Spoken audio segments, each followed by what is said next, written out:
Assalamualaikum warahmatullahi wabarakatuh. Bismillahirrahmanirrahim. Alhamdulillahirabbil alamin. Wassalatu wassalamu ala asrofil anbiya'i wal mursalin Sayyidina wa maulana Muhammadin wa ala alihi wa ashabihi mujahidin naftahirin. Amma ba'du. Saudara-saudara kaum muslimin rahimakumullah, agama mengajarkan bahwa di dalam melaksanakan segala macam pekerjaan hendaklah dilaksanakan dengan penuh hati-hati dan perhitungan. Dikatakan dalam pepatah, yaitu di dalam keberhati-hatian itu ada keselamatan, dan di dalam sikap tergesa-gesa, di dalam sikap terburu-buru biasanya mengandung penyesalan. Tetapi ada 5 perkara yang malah memang harus dikerjakan secara buru-buru. Apa yang 5 perkara itu? Yang pertama, menguburkan jenazah. Yang kedua, yang harus dikerjakan dengan segera ialah mengawinkan anak perempuan apabila kita mempunyai anak perempuan sudah sampai usianya untuk memasuki ambang pintu pernikahan dan dia sudah minta untuk dinikahkan, maka segeralah orang tua menikahkannya.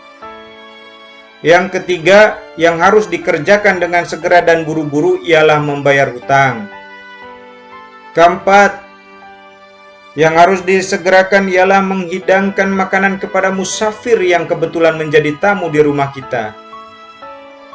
Dan yang kelima, harus dilakukan dengan buru-buru, yaitu segera bertobat apabila mengerjakan perbuatan dosa. Yang kelima inilah yang akan kita bicarakan pada pertemuan kita kali ini, yaitu tentang taubat kepada Allah Subhanahu wa Ta'ala. Taubat berasal dari kata-kata ta'ba yatubbu yang isim masdarnya adalah taubatan. Artinya sama dengan raja'a yarji'u adda ya'uddu, pulang atau kembali. Bertobat maksudnya kembali dari yang dilarang oleh Allah. Kalau dalam perjalanan hidup ini kita suka menerjang larangan-larangan Allah, melaksanakan apa-apa yang dilarang olehnya, maka tobat artinya meninggalkan larangan-larangan itu dan kembali kepada apa yang diperintahkan oleh Allah Subhanahu wa Ta'ala. Kenapa tobat ini harus disegerakan?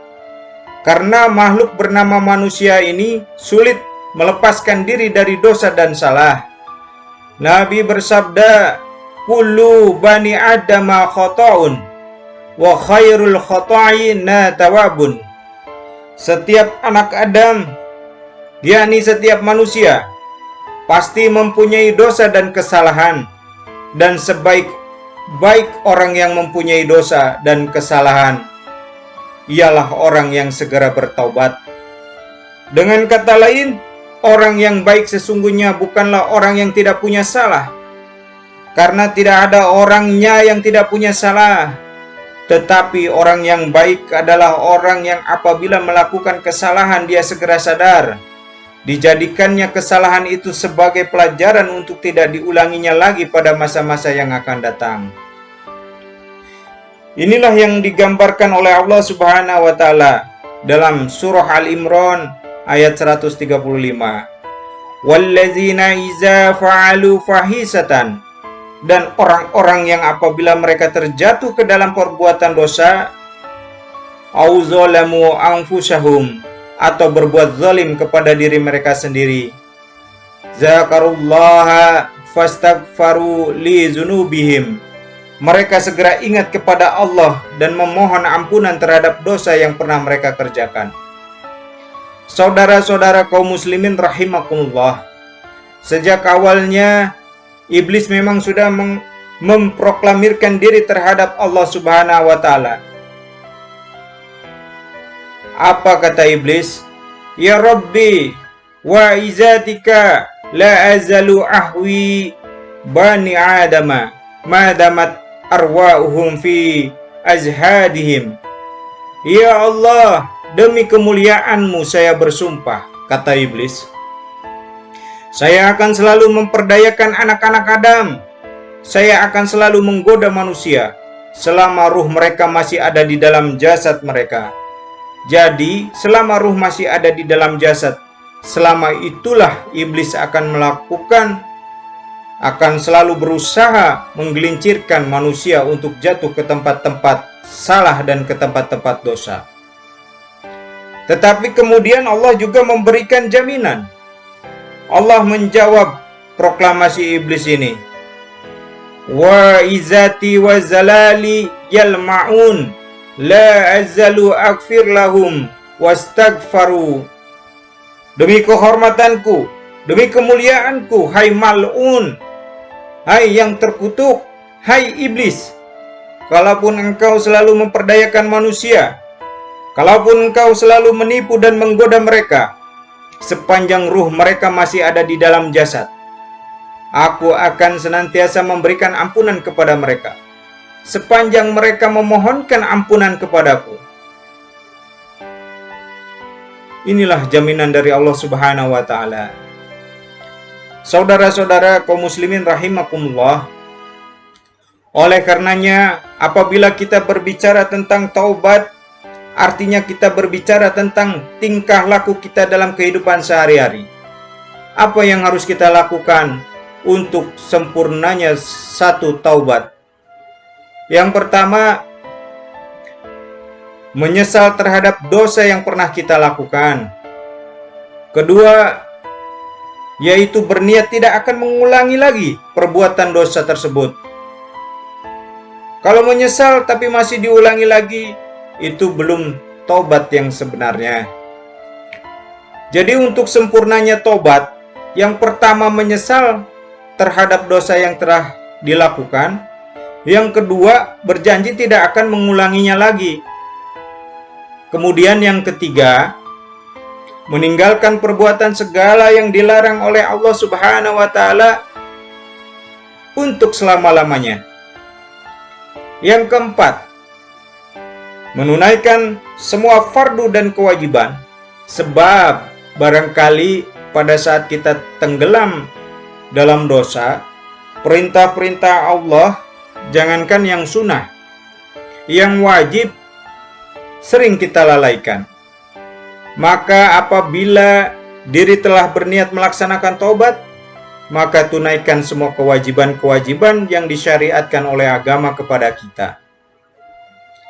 Yang kelima, meminta halal kepada para lawannya dengan termasuk mengembalikan hak milik orang lain.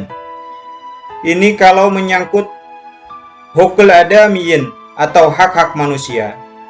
Jadi kalau kita berdosa terhadap sesama manusia, Allah belum akan menerima tobat kita kalau kita belum minta maaf kepada yang bersangkutan.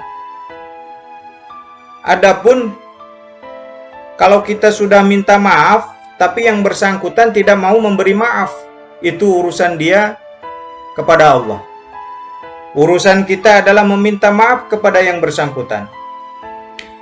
Hal yang keenam, mendidik atau melatih diri untuk bertaat kepada Allah sebagaimana kita dulunya telah melatih diri, memperturutkan diri untuk berbuat durhaka. Lalu memperbaiki yang dimakan dan yang diminum. Itu juga merupakan ciri dari orang-orang yang melaksanakan tobat kepada Allah Subhanahu wa Ta'ala. Kemudian apa lagi? Memperbanyak istighfar di dalam kehidupan. Disabdakan oleh Nabi besar Muhammad SAW yang artinya, sesungguhnya segala macam penyakit tentu ada obatnya, dan obat dari segala macam dosa adalah istighfar. Saudara-saudara kaum muslimin rahimakumullah, jika yang ke-1 sampai ke-6 perbuatan-perbuatan konkret, maka perbuatan yang terakhir ini taubat dalam bentuk ucapan, berupa memperbanyak istighfar, memohon ampunan kepada Allah Subhanahu wa Ta'ala. Mungkin ini sajalah yang dapat kita bicarakan dalam pertemuan kali ini dalam kegiatan pesantren digital. Terima kasih atas segala perhatian, mohon maaf atas segala kekurangan. Usikum wa nafsi bittaqwallah. Wassalamualaikum warahmatullahi wabarakatuh.